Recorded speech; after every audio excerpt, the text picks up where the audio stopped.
I'm sorry, Tony, but he's my friend. So was I.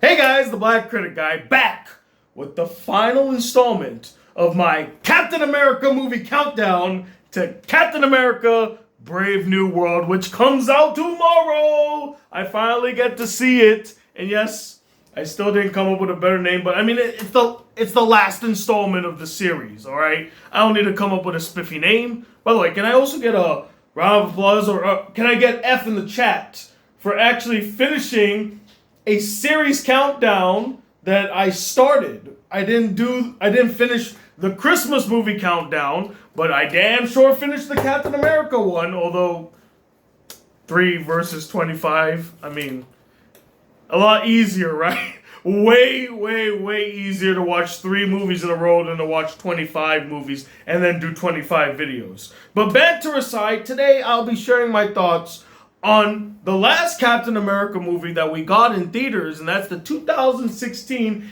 MCU film, Captain America Civil War.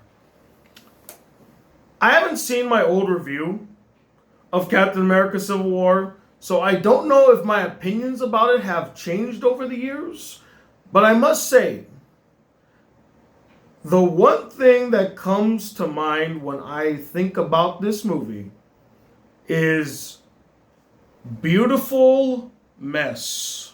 In fact, that is going to be the title of this video. Captain America Civil War is a beautiful mess. Because, look, the high points, the high moments in this movie are really, really great. Some of the beats of the film are really great. But when it comes down to it, it's also very cluttered, unfocused, and messy. As a narrative, as a story, as an MCU film, it's just not super keened in and focused. There are like 3 different movies all crammed into this one movie. And honestly, that's its biggest problem, is that it doesn't know which story it really wants to key in on. So it tells all 3 stories. And that's upsetting, you know? I'm sorry to start off so negatively, because here's the thing. I actually really, really enjoy this film. I still enjoy it to this day. Now, I believe the last time I reviewed it, I gave it a 4 out of 5, which would be a worth watching rating. I don't know if I still agree with that rating. I think I might dock it a few points, but we'll get to that. We'll get to that later. Let's actually talk about how I felt about the film. Well, I kind of did, didn't I? I still really enjoyed it, watching it again. It's still a lot of fun. It's still entertaining. I started noticing some of the more thematic beats that I didn't notice when I first saw the movie. Like, I totally didn't realize how there were so many thematic connections between Iron Man's story and Black Panther's story, especially the big reveal that Bucky was set up for killing T'Challa's father, right? But in hindsight, he wasn't really set up, because he did kill somebody's parents, and without knowing it, in both sense, he was framed, or he was a victim in that regard, and he had to basically pay for the sins of the people that have brainwashed him and manipulated him, because the big reveal is, oh, he killed Tony Stark's parents, which we already knew that. If you remember in Winter Soldier, Dr. Zola basically spells out the fact that he made a lot of their deaths look like accidents, which, by the way, good job, Christopher Marcus, Stephen McFeely, that you remembered that it was an accidental death. Way to keep the continuity, which is great. I'm glad that you guys remembered to make it look like an accident, not that it was a targeted hit. Brilliant. But I do like how their stories kind of blend into one another. They're both, and the whole overall theme of revenge, like the villain driven by revenge, Black Panther driven by revenge, later on Tony Stark driven by revenge in 2 scenarios: the injuring of Rhodey, and of course the death of his parents. In a sense, that is like the overlining theme of the story. So yeah, I like that. there were some solid character moments. I really like that you can see how conflicted Natasha Romanoff is throughout this film. Like, you don't know whose side she's truly on, which kind of fits her character. She has always been someone that did the whole double agent thing, and this is the first time where being a double agent was personal and not just business. She didn't know which side to choose. So I actually liked seeing that. I liked her relationship with Steve Rogers, obviously. The acting, of course, phenomenal across the board. Everyone did a great job. I must give huge praise, because I can't say it enough. Chadwick Boseman as King T'Challa, the Black Panther, scene stealer. Absolute scene stealer. And honestly, I wish he was even more of a vocal point, because originally he was supposed to be the main vocal point. He was supposed to be the guy between the two sides warring in this whole conflict. And I feel like his story got pushed to the wayside a little bit, mostly due to the fact that, and we'll get to it later, about the spectacle of this film. But he blew me away. This is actually the best portrayal of the Black Panther outside of the Black Panther. Because I don't know if I've ever made this clear. I know I did kind of a review for it, but I wasn't a fan of Black Panther. I thought it looked cool. I did like how it really embraced African culture. It was unapologetic in that, but man, the story, messy, the characters, there were some good characters, there were some bad characters. The CGI, don't even get me started. And then the climax. What the hell, man? That climax sucked. Sorry. I did not like the third act whatsoever. I thought it was terrible. But this is not a review about Black Panther. This is about Civil War. And the action in this film, man, dialed up to 12. We had such great action set pieces in Winter Soldier, and they carry it on here in Civil War. I would almost argue the action here is a lot better. There's some shots in here, like when you see the Winter Soldier versus Captain America again, and it's literally just one long, not a pan, it's called a trucking. One long trucking shot as they're walking through the halls and fighting and stuff. I liked, it was almost like a quadruple team on the Winter Soldier. You got Iron Man going in first, and then he gets knocked to the side, then 13, and Natasha double team him, and then they get knocked out, then in comes T'Challa kicking and throwing him and all that stuff. Like, it was really cool. I thought the fight scenes were very well choreographed. But really, the brilliance of this movie, in my opinion, is with its villain, Baron Zemo, or Helmut Zemo. I don't know what his first is. Let's just call him Zemo. He might be the second best Marvel villain ever put to screen. And I know what... Calm down. Okay, calm down. I know a lot of you are fans of other Marvel villains. I know some people like Hela. I know some people like Ultron and Loki and all that stuff. But the reason I love this villain so much, he is not a superpower being. He's not super smart. He's not the most dangerous threat in this movie. But he is without a doubt the driving force of the conflict in this film. And he is a brilliant, strategic puppet master. Like, he planned this all so brilliantly. And he is the only villain outside of Thanos that actually won at the end. He was able to pull off his master plan flawlessly. Name another villain that was able to do that. Loki failed. The elves from Thor the Dark World failed. Ultron failed. So much failure. Freaking Ronan the Accuser was accused of being sus and destroyed. Most of the villains in the Marvel Cinematic Universe have failed. He's one of two that actually succeeded in besting the heroes. Because it's not about a hand-to-hand fight. That wasn't the battle Zemo was fighting here. It was a battle for the heart of the team. It was a battle for, not a battle for, but it was a battle, well, kind of a battle for. It was a battle for the destruction, the disintegration of the Avengers. He successfully defeated the Avengers without ever throwing a punch, without ever actually directly fighting them. He was more effective than Ultron. He was more effective than Ultron. Think of that.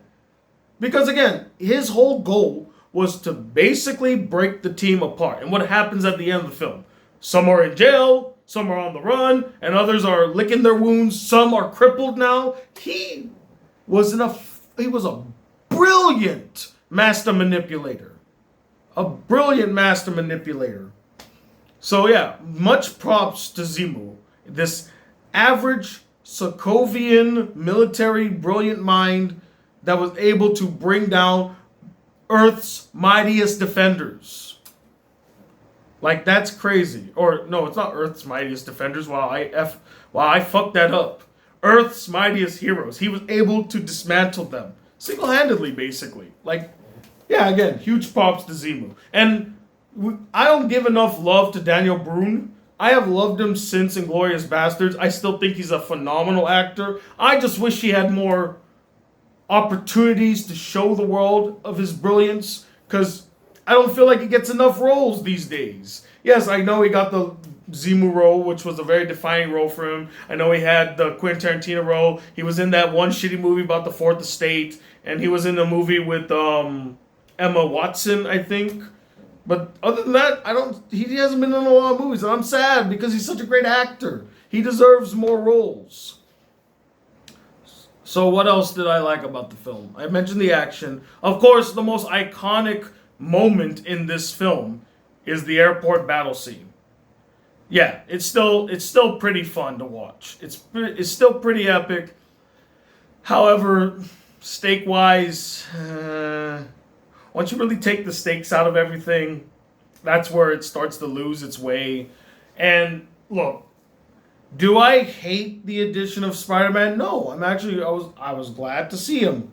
It was a delightful surprise because we never thought Spider-Man would ever enter the MCU, and this was his first introduction into the MCU. I was happy to see it. Tom Holland is a fantastic Spider-Man. They've done well by him.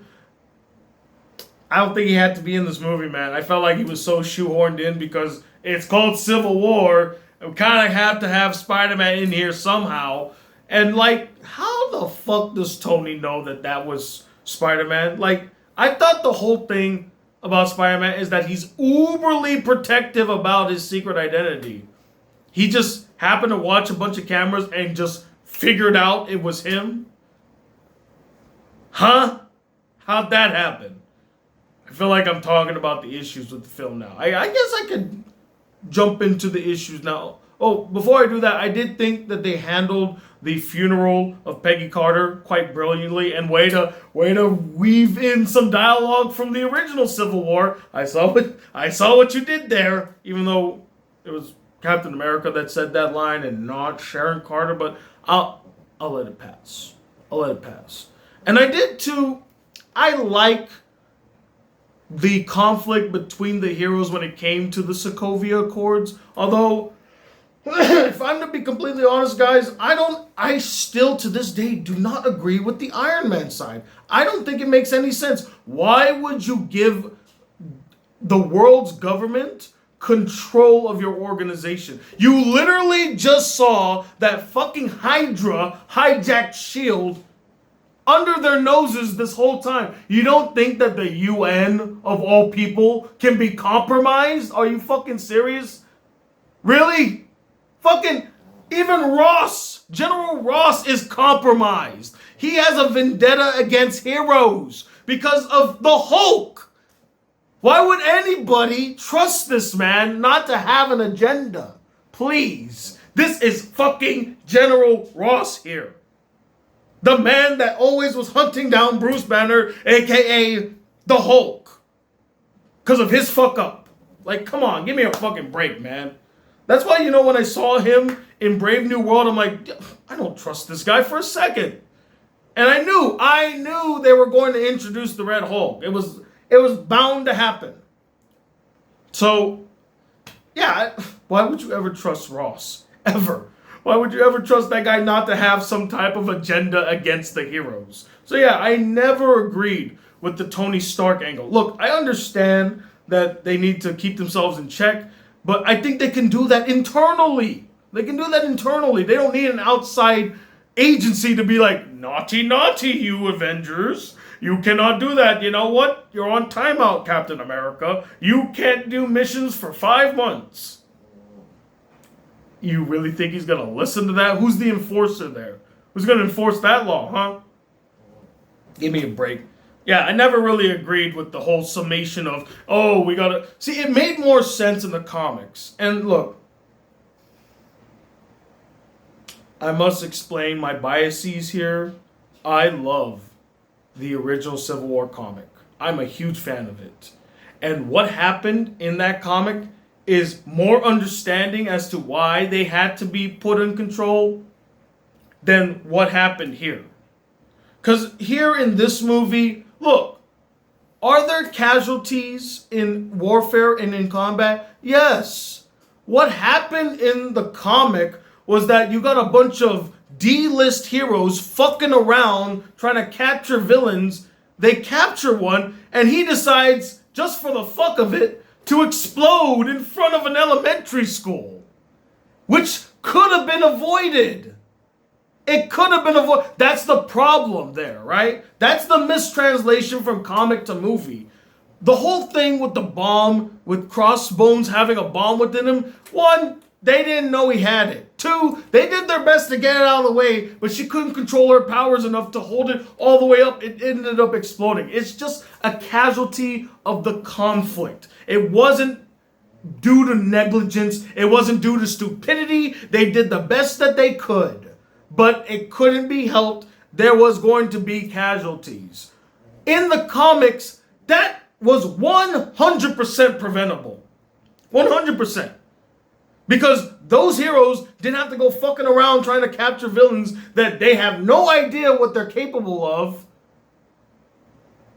and be totally ignorant of their surroundings. They were so caught up in like, oh, let's do this for the show. It's like, imagine, if you will, like a bunch of teenagers doing videos so that they can upload it to YouTube. Oh, look at this crazy thing. And then they happen to just unleash some toxic gas that's highly flammable and it explodes in a 3-mile radius. That's exactly what happened in the comics. These guys were not paying attention. They were screwing around, and then when they couldn't control the situation, it got out of hand, causing their deaths and the deaths of a lot of innocent lives. Now that's a good reason to have the Accords in the comic books. What happened here? Give me a fucking break. Even Ross says it himself. It's like, the world owes an undying debt to the Avengers. And right there in the film, I'm like, and full stop. That's all you have to say. You don't even need to say more. There shouldn't be a but after that statement. We saved your asses multiple times. You wanted to nuke New York City, you assholes. What you thought? We forgot? We saved you from that public catastrophe. You nuked your own city. Ungrateful motherfuckers, man. Seriously. We saved your lives and now you want to put us in timeout? Give me a break. Give me a break, dude. Seriously.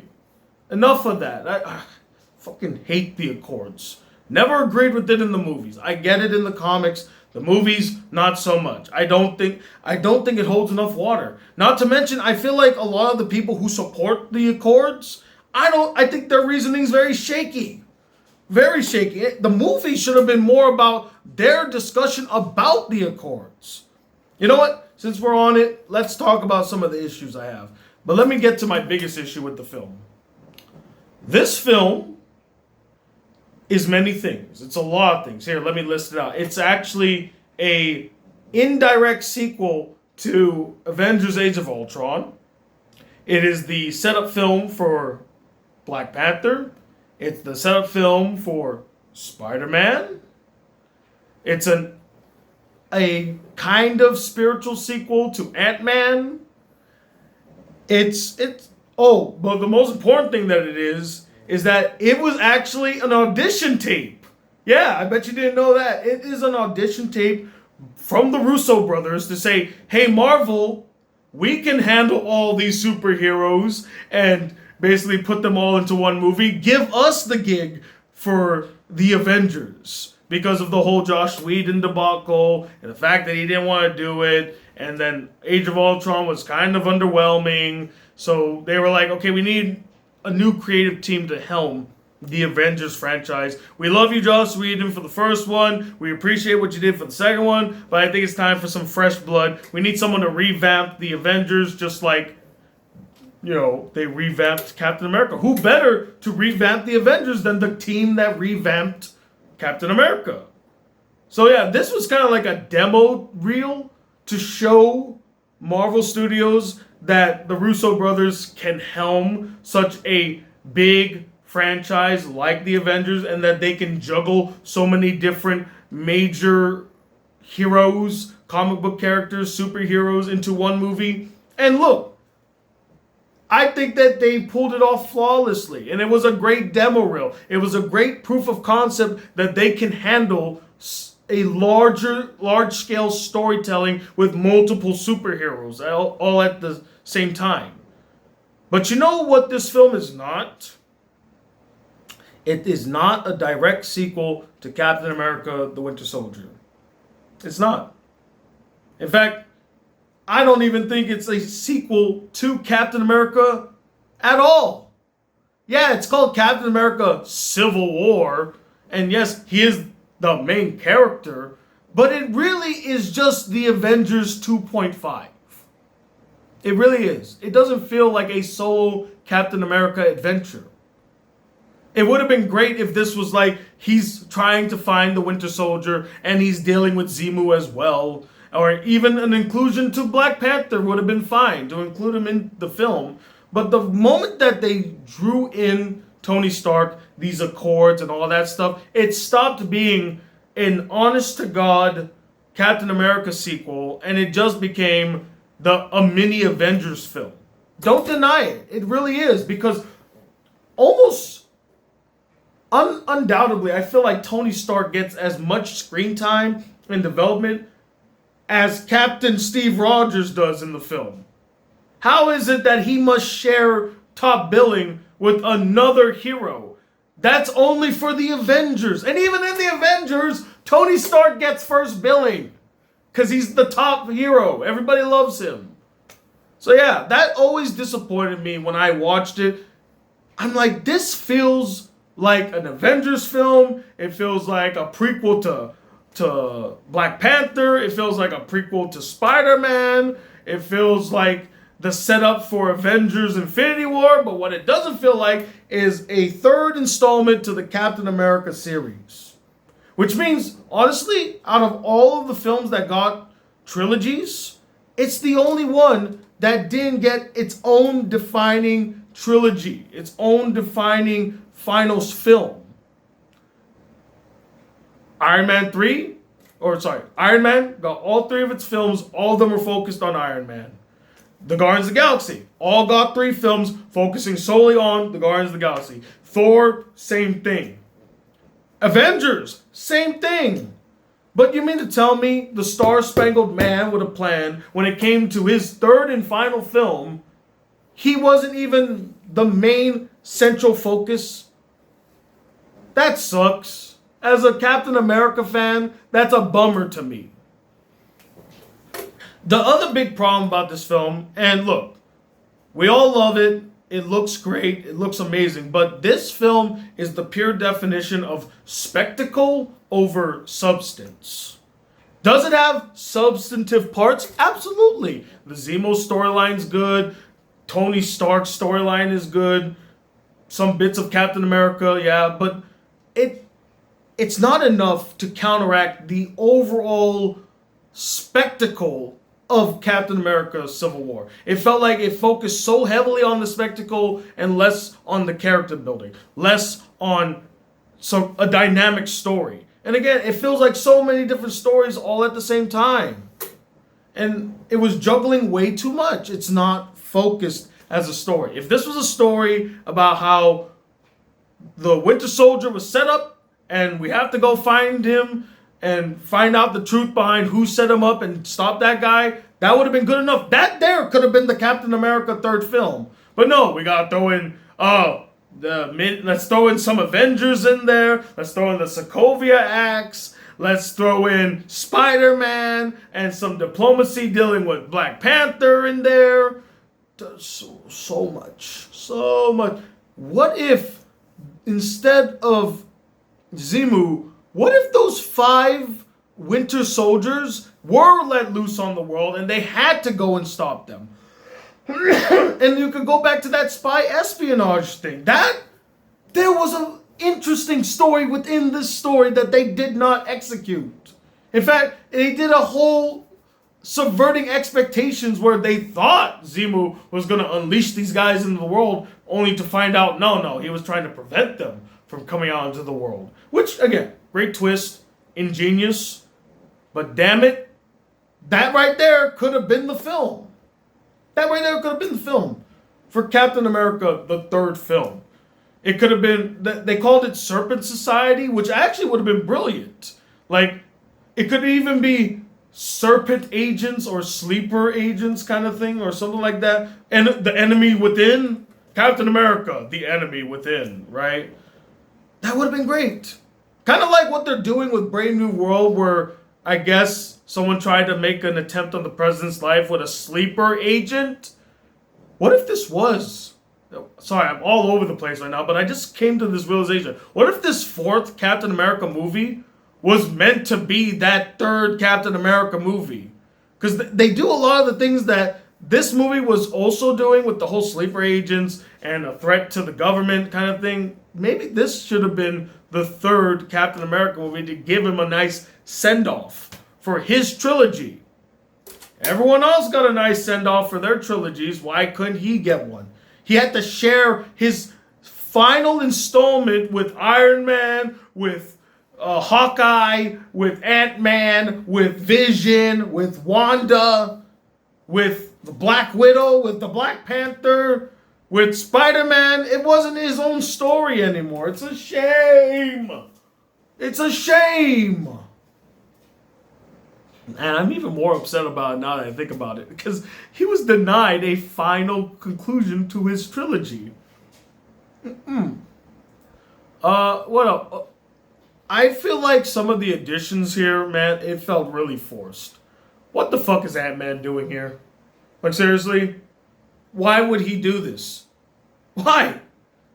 Also, Clint. There's no reason for him to do this. The movie even calls him out on it. And he doesn't ever give a reasonable rebuttal as to why he's there. He doesn't. You know why he's there? They paid him. They paid him to show up, and he's like, you know what? Fine, I'll show up. But really, there is no in-world reason for Clint to give up his family life to help Captain America.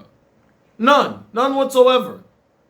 There's no reason for Scott Lang, who has finally gotten out of prison, to then throw himself into a situation that would end him back up in prison. Did he say in the first Ant-Man that he was done with that life?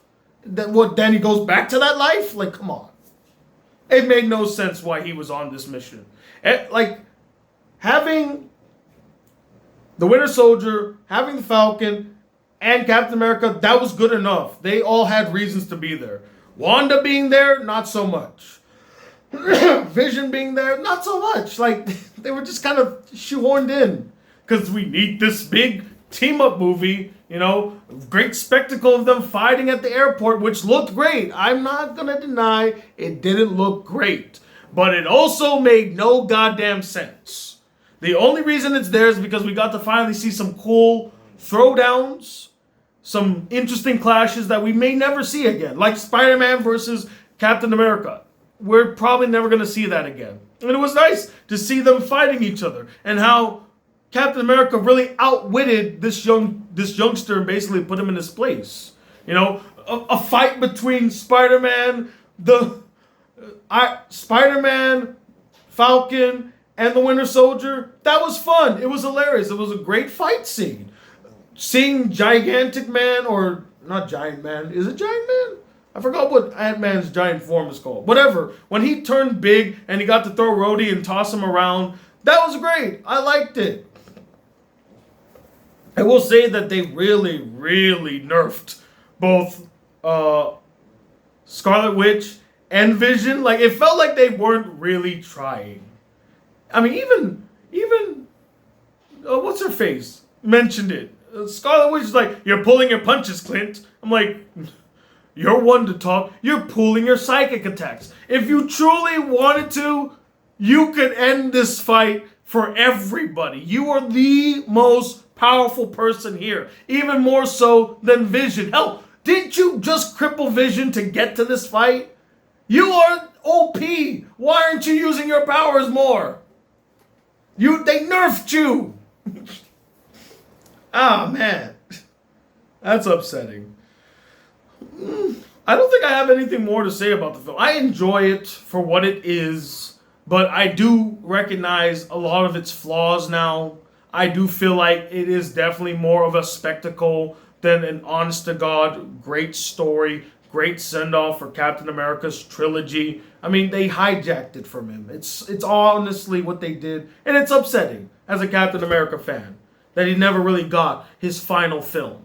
He had to share the screen with everybody else. So, rant over. Overall, I will say it's still a fun time. It's still enjoyable. It's still entertaining. And it still does a lot of brilliant things. Zemo as a villain, brilliant. His plan, brilliant. The whole thing about Tony Stark discovering the truth behind his parents' death, brilliant. That whole personal angle, brilliant. The conflict between him and Captain America, brilliant. Although they did ruin that one iconic shot where, you know, he's holding the shield and then Tony's blasting it like that. I never loved how they shot it between like these two pillars. I'm like, that ruins it because you gotta see it fully. That's the whole thing. The iconic picture of them standing on top of the piles of hero bodies, and you got Cap holding his shield up and Tony blasting with all his might. That's an iconic image from the comics that you tried to replicate, but you failed in replicating. Not only that, why is Tony's helmet still on? Why is Cap's helmet still on? To recreate that shot faithfully, their helmets need to be off. Not only that, but I really felt as though there were no real stakes. I mean, yeah, Rhodey lost his leg. He honestly should have died. One person should have died in this film, and it should have been Rhodey. Honestly, it should have been Rhodey. He should have died. That way, it would have had much more larger stakes, just like in the comics, where the first guy, I think, that guy was Gigantic Man, I believe. He was killed by a robotic version of Thor, and that's when, like, shit hit the fan, like, shit got real. Someone needed to die. One person at least needed to die in this film. And they pussied out. Nobody dies. He just loses his legs. Whatever. Especially because Rhodey's not even important later on in the other Avengers films. What does he do? He's only there because Don Cheadle needs an ego boost and he needs to stay in the Marvel Cinematic Universe. He really should have died. He should have died. I'm just going to be honest. He should have died. Would have meant more if he died. Just saying. Overall, I would say this film is still a very enjoyable film. If you haven't seen it yet, just give it a watch. It's a blast to watch. It's an important film to watch because, again, it does kind of set up the building blocks for what will become Infinity War. In fact, it kind of explains how Thanos was able to defeat the Avengers so, I wouldn't say so easily, but easier than if they were all together. So, yeah, give it a watch if you haven't seen it yet. Anyway, those are my thoughts. How long was this video? 34 minutes. Okay, not too bad. It's not 40 minutes, I guess.